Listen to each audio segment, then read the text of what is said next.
ગ્રામ્ય વિસ્તારોમાં ઈંટોના ભઠ્ઠાઓમાંથી નીકળતા ધુમાડાને કારણે ગંભીર પ્રદૂષણની સમસ્યા સર્જાય છે.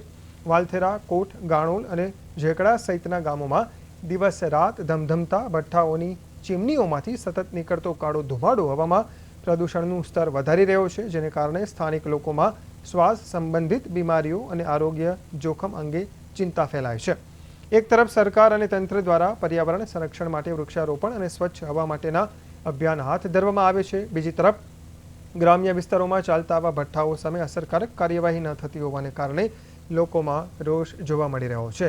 ગુજરાત પ્રદૂષણ નિયંત્રણ બોર્ડ અને સંબંધિત તંત્ર પાસે માંગ ઉઠી છે કે આવા તમામ ભઠ્ઠાઓની તાત્કાલિક તપાસ કરવામાં આવે, નિયમોનું ઉલ્લંઘન કરનારાઓ સામે કડક કાર્યવાહી થાય અને પ્રદૂષણના આ કહેરને અટકાવવા માટે કડક પગલાં લેવામાં આવે.